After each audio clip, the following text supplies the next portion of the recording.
ஆச்சி மசாலா. எந்த சமையலும் ருசி தேடும் ரகசியம் 20 ரூபாய். Periyar Maniamma Institute of Science and Technology, Tanjavur. AAA with specialization in electric vehicles and energy engineering. தமிழ்நாட்டில் 60 ஆண்டுகளுக்கு முன்பு பாரம்பரியமான காங்கிரஸ் கட்சியை வீழ்த்திவிட்டு திராவிட கட்சியான திமுக ஆட்சி அதிகாரத்தை கைப்பற்றியது. அதன் பிறகு அதிமுக உருவான நிலையில் இரு திராவிட கட்சிகளும் அரை நூற்றாண்டு காலமாக தமிழகத்தை மாறி மாறி ஆட்சி செய்து வந்தன. இந்த இருபெரும் திராவிட கட்சிகளுக்கு மாற்றாக வந்த புதிய கட்சிகள் அனைத்தையும் மக்கள் புறக்கணித்தனர். தேசிய கட்சிகளான பாஜக, காங்கிரசும் கூட இரு திராவிட கட்சிகளின் அனுசரணையால் மட்டுமே தமிழகத்தில் செல்வாக்கு பெற முடியும் என்ற நிலை உருவானது. இந்த நிலையில்தான் திராவிட கட்சிகளுக்கு மாற்றாக நடிகர் விஜயின் தமிழக வெற்றி கழக தமிழக அரசியலில் கால் பதித்தது. மக்களும் அந்த கட்சிக்கு வாக்குகளை வாரி வழங்கியதால் தவேகா தனிப்பெரும்பான்மை கட்சியாக உருவெடுத்தது. எனினும் ஆட்சி அமைக்க தேவையான 118 தொகுதிகள் கிடைக்காததால் விஜய் ஆட்சி அமைப்பதில் சிக்கல் நீடித்து வருகிறது. இந்த சூழலில் திமுகவுடனான உறவை முறித்துக் கொண்டு தவேகாவில் காங்கிரஸ் ஐக்கியமானது. தற்போது தவேகாவின் 108 தொகுதிகளுடன் காங்கிரசின் 5 தொகுதிகளை சேர்த்து 113 எம்எல்ஏக்களின் ஆதரவுடன் ஆட்சி அமைக்க தமிழக ஆளுநர் அர்லேக்கரிடம் ஆதரவு கடிதம் கொடுக்கப்பட்டது. ஆனால் ஆளுநர் 118 எம்எல்ஏக்களின் ஆதரவு கடிதம் இருந்தால்தான் ஆட்சி அமைக்க அழைக்க முடியும் என்று கூறியதாக தெரிகிறது.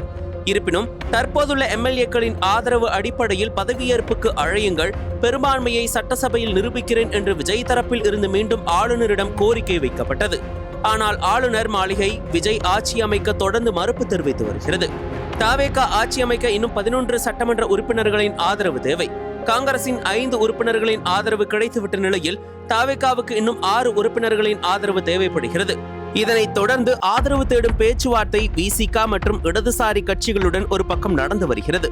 இதனிடையே ஆளுநரின் இந்த நிலைப்பாட்டை கட்சி பாகுபாடின்றி அனைவரும் கண்டித்து வருகின்றனர். மக்களால் தேர்ந்தெடுக்கப்பட்ட தவேகா ஆட்சி அமைப்பதுதான் சரியானது என்று திமுக கூட்டணி கட்சிகளே கூறியுள்ளன. ஆட்சி அமைத்துவிட்டு பின்னர் சட்டசபையில் பெரும்பான்மையை நிரூபிக்கலாம் என்று எஸ்ஆர் பொம்மை வழக்கில் உச்சநீதிமன்றமே தீர்ப்பளித்துள்ளது என்பதை சுட்டிக்காட்டுகின்றனர். எஸ்ஆர் பொம்மை வழக்கு என்றால் என்ன, உச்சநீதிமன்றம் என்ன தீர்ப்பு கொடுத்தது என்பதை பற்றி பார்ப்போம். கடந்த 1988ஆம் ஆண்டு கர்நாடகாவில் எஸ்ஆர் பொம்மை தலைமையிலான ஜனதா கட்சி ஆட்சி அதிகாரத்தை கைப்பற்றியது. அப்போது முதலமைச்சராக பொறுப்பேற்ற எஸ்ஆர் பொம்மை மீது அதிருப்தி கொண்ட சில எம்எல்ஏக்கள் மாற்றுக் கட்சிக்கு தாவினர். இதனால் பெரும்பான்மையை இழந்த நிலையில் லோக்தளம் கட்சி எஸ்ஆர் பொம்மைக்கு ஆதரவு தெரிவித்தது. இதனால் பெரும்பான்மைக்கு தேவையான எண்ணிக்கையை விட கூடுதலாக 13 எம்எல்ஏக்களின் ஆதரவு கிடைத்தது.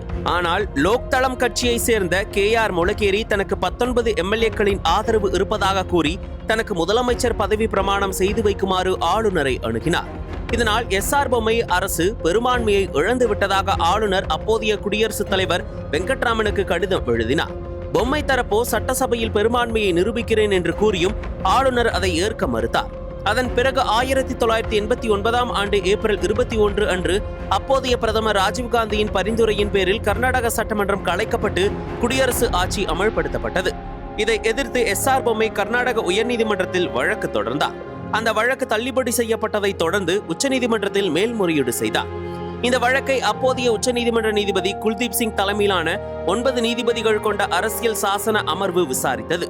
விசாரணையின் முடிவில் ஒரு மாநில அரசுக்கு பெரும்பான்மை உள்ளதா இல்லையா என்பதை நிரூபிக்க வேண்டிய இடம் சட்டப்பேரவைதான், ஆளுநர் மாளிகை அல்ல என்று கூறியிருந்தது.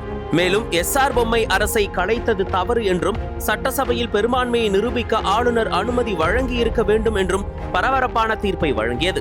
1994ஆம் ஆண்டு வழங்கப்பட்ட இந்த எஸ்ஆர் பொம்மை வழக்கு தீர்ப்பு இன்றும் நாடு முழுவதும் பின்பற்றப்படுகிறது. அதன்படி பார்த்தால் தவேகாவுக்கு ஆட்சி அமைக்க அனுமதி அளித்திருக்க வேண்டும். ஆனால் ஆளுநர் அர்லேக்கர் அவ்வாறு செய்யாமல் இருப்பது அரசியல் உள்நோக்கத்துடன் செயல்படுவதாக தவேகாவினரும் அரசியல் ஆர்வலர்களும் குற்றம் சாட்டுகின்றனர். நக்கீரன் டிவிக்கு சப்ஸ்கிரைப் செய்யுங்கள். உங்கள் ஆதரவே எங்கள் பலம். ஆசிரியர்களுக்கு நண்பனாகவும் மாணவர்களுக்கு ஆசானாகவும் திகழும் தேர்வு வழிகாட்டி. ஒவ்வொரு பாடத்திற்கும் அனுபவமிக்க ஆசிரியர்களின் துல்லியமான தெளிவான விடைகள்.